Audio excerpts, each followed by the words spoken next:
Today is Friday, January 31st. We've learned more about the devastating plane crash near Washington, D.C., who was killed, how it could have happened, and why President Trump is now facing some backlash over his response. Also, trouble over America's borders is turning into a shakedown over trade that could come to a head this weekend. We'll explain.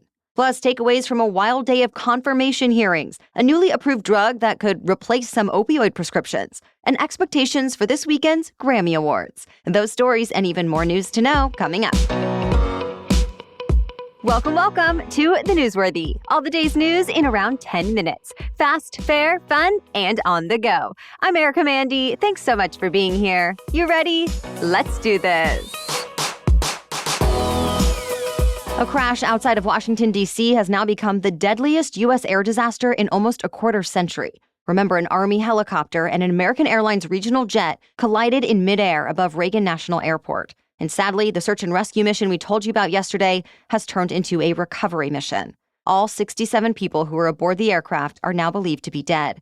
Passengers included a group of figure skaters, their coaches, and family members who were returning from a development camp. Plus, there was a group of hunters who went on a guided trip, a college student coming home for her grandfather's funeral, 3 soldiers, and many more. Authorities have said the pilots of both the jet and the helicopter had plenty of experience, and at the time of the crash, there were clear skies. So how did this happen? Well, the investigation is still underway, but officials have brought up some factors that could have contributed to the crash. For starters, this is one of the most crowded, complex airspaces in the country. Lawmakers have been clamoring to add more flights to make it easier for them to fly to and from the Capitol from their home districts. In fact, just last year, Congress authorized 10 more daily flights in and out of the airport. And with the Pentagon nearby, helicopters regularly fly in the area. So for a while now, officials have known this all leaves little margin for error. And many times, pilots have reported coming dangerously close to military helicopters while coming into land. Plus, the night of the crash, the FAA says staffing at the air traffic control tower was not normal. An internal FAA report reportedly got into more specifics, saying just one controller was handling helicopters in the area, while also instructing planes landing and taking off from the runways. Those are jobs typically given to 2 different controllers. Again, though, investigators haven't said exactly who or what is to blame. Air crash investigations can take months. Well, President Trump addressed the crash from the White House in what he said was an hour of anguish. He quickly spoke about the recovery effort, and then within minutes, he spoke about how diversity initiatives have made America's skies less safe.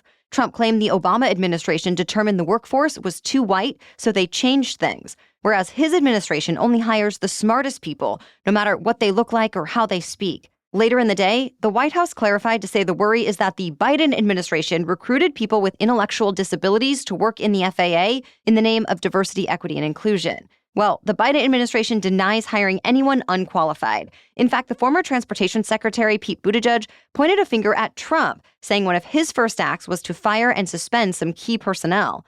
Again, though, investigators have not said whether any of that had to do with this crash. The leader of the FAA did resign when President Trump took office last week, and the Senate has yet to confirm a permanent replacement. So yesterday, Trump appointed a new acting head of the agency. The day before, the same day as the crash, a new transportation secretary was sworn in. And one of his first online posts as a cabinet member was a message to the families of those who died in the crash. It said, quote, "I will not rest until you have the truth." America's 2 largest trading partners are about to get hit with steep tariffs. President Trump says his administration is prepared to impose 25% tariffs against Canada and Mexico starting tomorrow. And if it does, both countries are expected to retaliate in some way. This is a huge change considering the U.S., Mexico, and Canada have been part of free trade agreements for decades. And it sparked worry from businesses and labor groups who say the move could disrupt supply chains, drive up prices, and increase trade with less friendly countries like Venezuela and China. But President Trump still says it's necessary and that the only way countries can avoid tariffs is to address migration and drug trafficking over U.S. borders.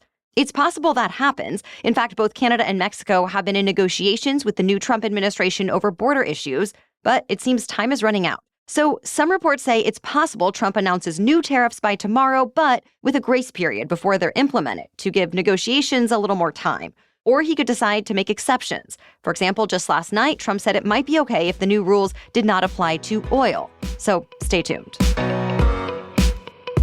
More hostages were released from captivity in Gaza this week, but the exchange was especially chaotic, so much so that there were concerns about whether it would happen at all.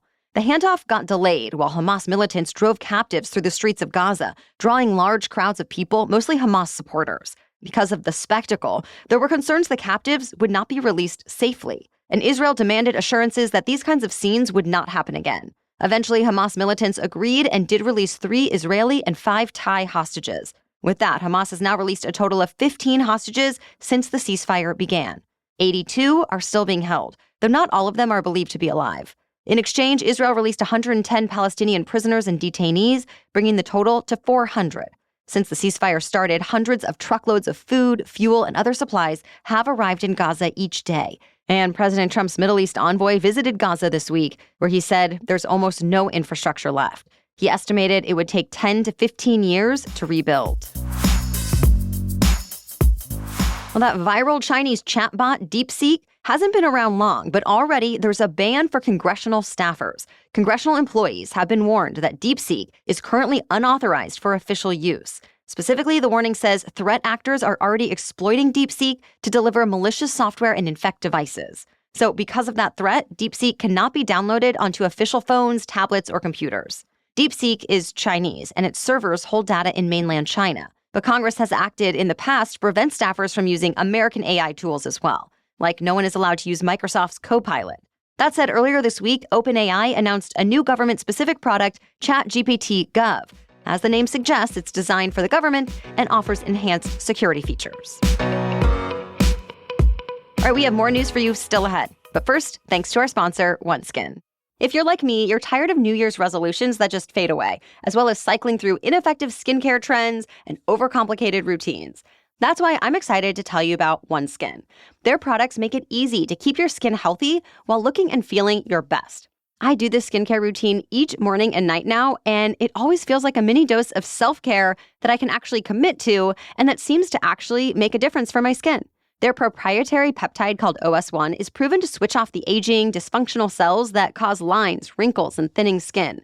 Their products are also packed with nourishing ingredients that naturally boost collagen, reduce inflammation, and protect skin from environmental stressors. Founded and led by an all-woman team of skin longevity scientists, OneSkin is redefining the aging process with their proprietary OS1 peptide, the first ingredient proven to help skin look, feel, and behave like its younger self.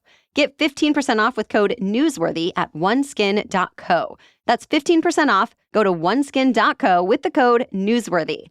After your purchase, they'll ask you where you heard about them, so please support our show and tell them we sent you. Invest in the health and longevity of your skin with OneSkin. Your future self will thank you. Now back to the news.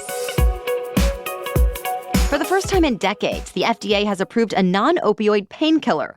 It's called Journavx, and an FDA official said its approval was an important public health milestone.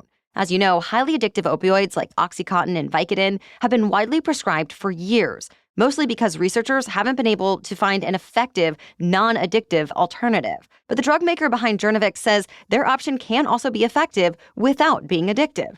The difference is Journavx works on nerve endings to block pain signals, whereas opioids work on the brain and create reward cycles that can lead to addiction.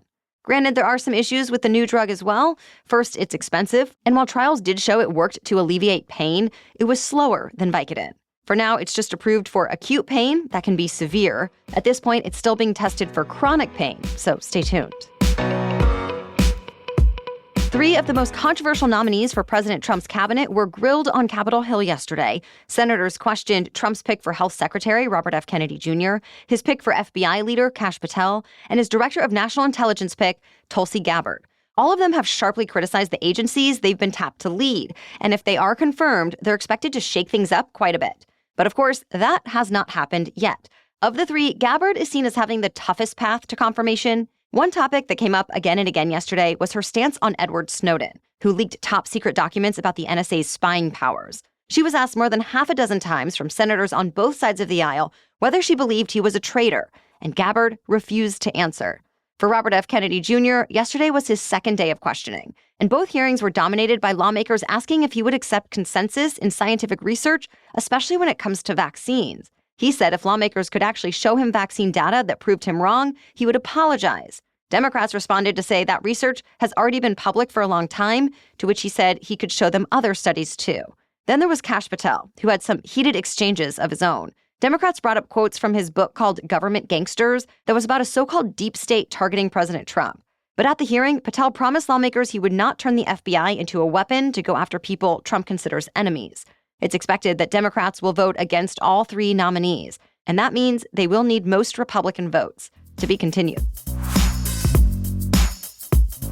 Thousands of Costco workers could go on strike this weekend if they don't agree on a new contract with a company by the end of the day today. The union representing the workers says 18,000 people could strike. That would affect 56 locations across several states, though it's not clear if any locations will actually shut down. Workers say they want better pay, better benefits, and better working conditions, especially in light of Costco's record profits. Costco has not yet commented on the strike vote, but both sides are back at the negotiating table trying to reach a last-minute deal. Stay tuned.